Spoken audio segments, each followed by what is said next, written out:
Hey guys, welcome to the Next Generation podcast, a space run by young people for young people, where we talk about stuff that actually matters to us, whether it's things we deal with every day or big issues shaping our world. Just a quick heads up, some of the things we will talk about today might be a bit sensitive or triggering. If anything makes you feel upset or worried, please don't keep it to yourself. Talk to a trusted adult. Thank you so much for being here and let's get started. This is Next Generation Podcast.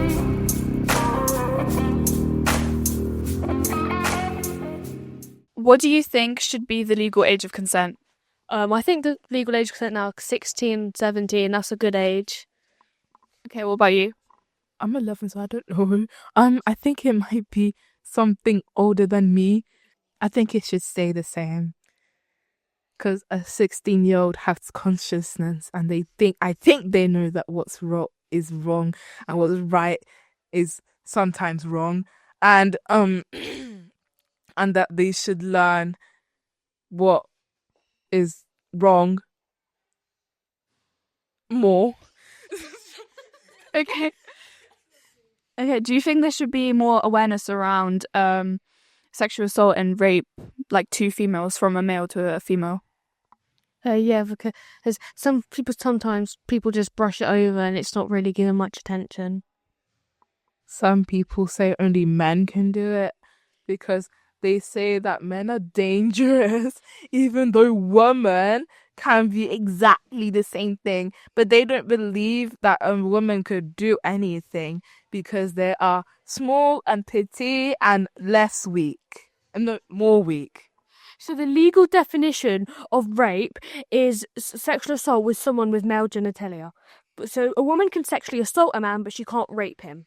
It's the dictionary definition. Don't ask silly questions. I heard it somewhere. So what do you think the legal definition should be changed to? I don't know.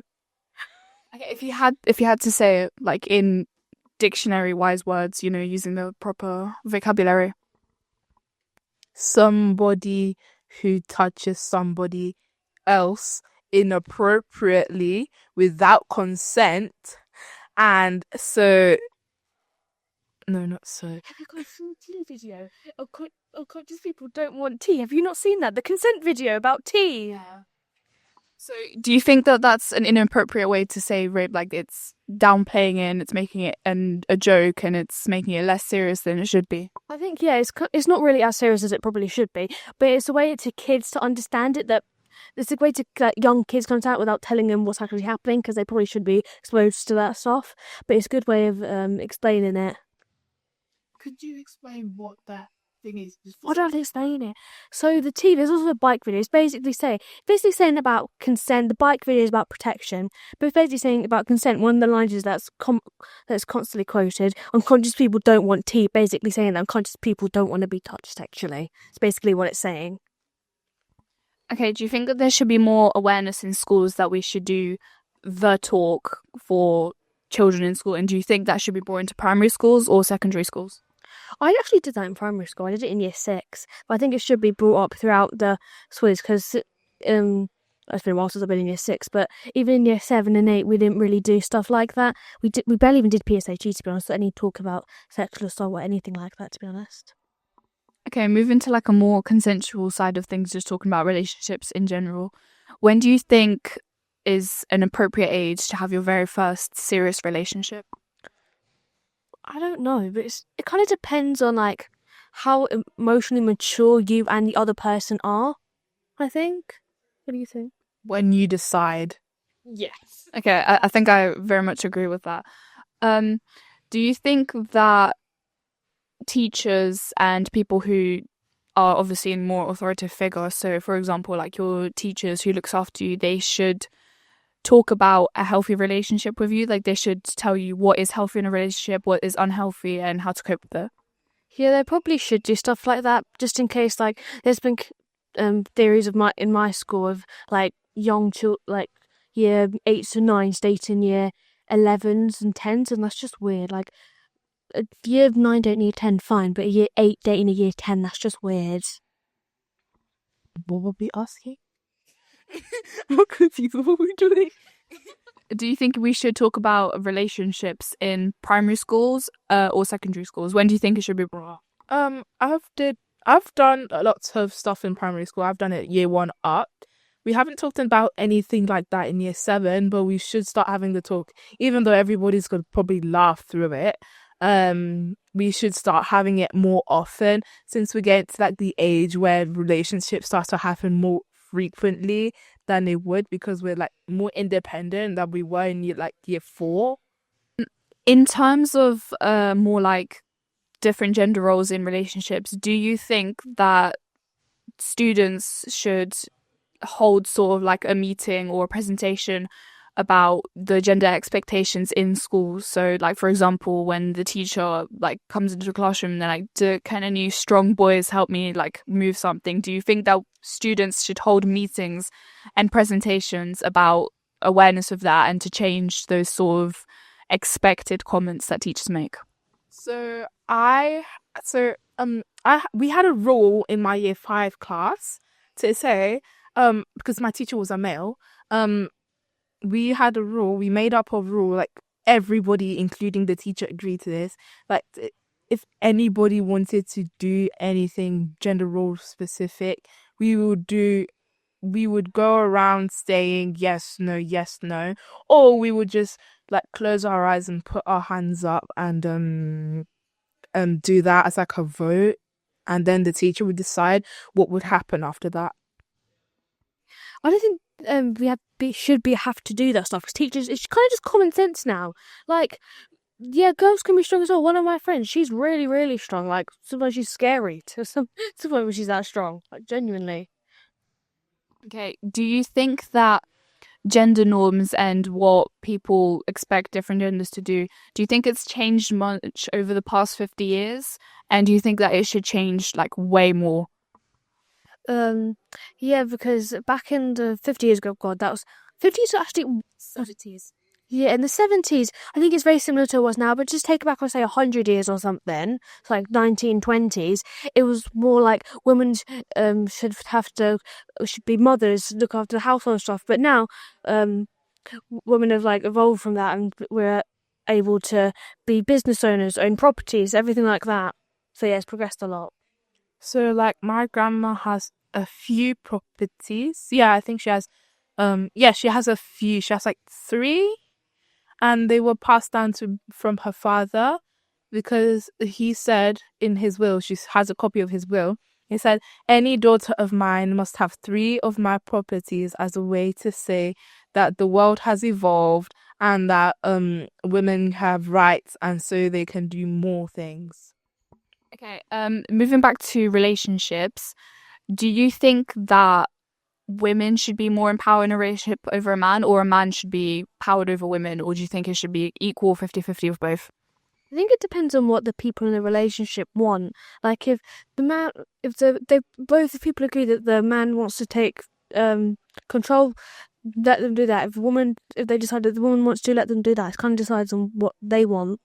Who are in the relationship to pick what they want to do. It doesn't matter if the man wants to be stronger or the woman should be stronger or like more present.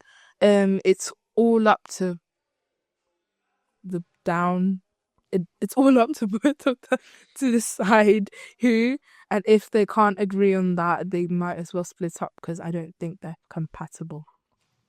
Do you think in relationships that the woman should be able to talk more and feel more emotion, and the man has to comfort her and, tell her everything's going to be okay? The other way around, or do you think it should be the same thing, equal 50-50? Like, if the man has emotions, then the woman's going to sit there and comfort him, and vice versa? I think that it's fair that the men can be just as emotional as well. My ex was just as emotional as I am. How many times I've comforted him when he was upset, more than times than he's comforted me when I was upset, because I don't get upset that often. But yeah, it kind of just depends on the person. But men shouldn't be labelled weak just because they're emotional. I think that the men should show emotion so that they can see that they are safe around crying and being energetic and stuff, and being weird, like quote unquote weird. I think it's okay if they do. I wouldn't mind. I think it's okay if we can just laugh together and cry together to fifth the boys striped pajamas. If you are stuck up watching that movie and you don't move an inch and you're laughing at the poor boy, I will leave you and I will block you and you will never hear from me again. Okay, I think that's very colourful insight.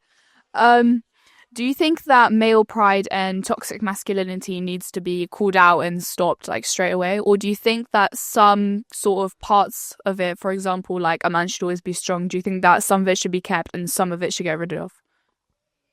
I'm not sure, to be honest. Like, I don't know. I think that first, if you're in a relationship, you should let it digest before reaching a conclusion to try tell him about it. And if he can't be asked to lower his pride and his ego, just leave him at this point. Because there's no point dealing with someone that you don't like and you think is ruining your self-esteem and the way that you are confident in yourself and comfortable being yourself around him. If you're just stuck up being walking on eggshells on your tippy toes every day because he says that you're too loud for his being, just leave him at this point because he's not good enough for you and you deserve better. You should find someone who knows that it's normal to make some noise, to laugh and to cry. Okay, very good. Do you think that it should be socially acceptable for women to go out like showing a lot more skin than what society would deem as usual and normal, and that a man should be able to call that out in the relationship and tell them to cover up? Do you think that's right or it's wrong? I think it's wrong because it's her body. She decides what she wears, what she puts on it. It's her decision. It's what she wants. It's what she wants. It's her body. I've seen lots of videos saying if men didn't exist, I would pull up in what's it called? A really short dress and like boots or something, rock up to Morrison's or something and just go on the runway with everybody hyping me up because I'm so pretty. But men can be quite confusing, and there's some very old creepy men that may comment on you because you're showing a bit more skin than normal people would. But regardless, I think it's not okay that men should be commenting on women. Men should be commenting on men, and women should be commenting on women. Unless the woman is a creep. That's also, yeah. Can I talk about I'm going to run off topic here for a minute. But teachers, male teachers, and boys in school in general, like how many times? So sometimes my school's quite old, so sometimes we still have monitors in the classrooms. Sometimes whoever's closest to the monitor has to stand up on the chair and click on the button. But sometimes the girl's like, no, I'm gonna do that because the boy's gonna look up my skirt. Or sometimes I've seen teachers look up my friend's skirts. Like, it's just weird. So do you think that instead of telling women to cover up and to hide the things that women have, like periods or like your body changing, do you think that we should keep it that way or that we should change society and change most of men's views? Yeah, because it's a natural thing. Like, if they had it, it'd probably be they'd call it the end of the world. They'd die. They'd probably be crawling off in their bed, crying because their pee-pee's bleeding. Wait. So, do you think that because of that whole normalism of like women having to downplay their periods because men's like, oh, it's just a bit of blood or something like that, do you think that we should have way more awareness, like we have like a period awareness month, like sort of like Black History Month? I think there actually is I think there's a week something that's like a period awareness month, but men don't realise it's not just blood, it's cramps, it's emotionally draining. Like, sometimes I just don't want to get out of bed, I just want to lie there and eat chocolate. Yeah, because what they don't see is the science behind it, they just see the emotion, because the science behind it is that you have to dilate a whole centimetre for that blood to physically come out of your body, and that's the type of stuff that happens when you give birth.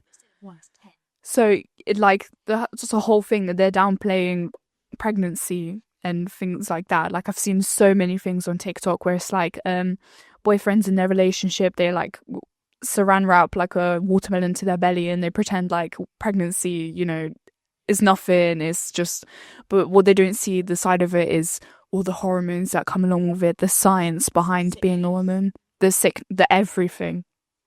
Yeah, that is fair. But I think it should that people should make. Have you seen these things on TikTok and Instagram and stuff? There's these patches you can get, you put on your stomach and it simulates a period. I've seen men do that. Man and woman, they both did it, and it was both on the same level. The man was dying, the woman simply just sitting there. It proves that sometimes, women are actually emotionally stronger than men are. Yeah, and also obviously something that's going on in the outside period simulator. It's not real. Like it's actually really like in reality it's a lot worse because it's going on inside of you, and there's so many things that come along with that. So I think another thing based around gender norms, do you think that women should be pressured to shave their armpits, their legs, their pubic hair, like their arms? Do you think that should be a thing? First of all, why are you looking there? That's my point. That's it, yeah. Yeah, because men, they can go around and be as hairy as they want. Why have we got to shave? It takes up so much time. Like, I don't wanna. Can't be bothered. It takes up so much time.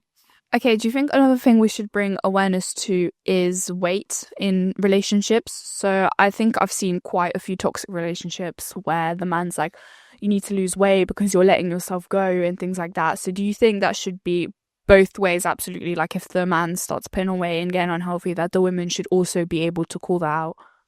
Yeah, it should be. If a man calls out something about a woman, the woman should be able to call it out about the man. But again, it's their body. Like if they want to put on a little bit more weight, let them. It's their body. If they feel confident in it, let them be. They're confident. It's not, as long as it's not like unhealthy or really bad for their health. It's fine.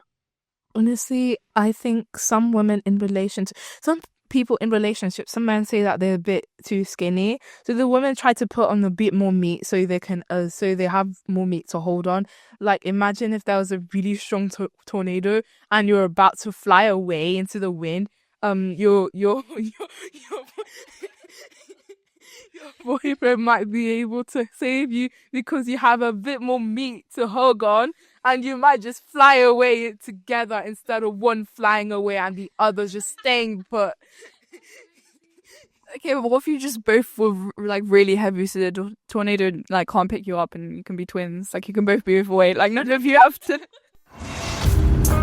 This is Next Generation Podcast, a Sporting Aid project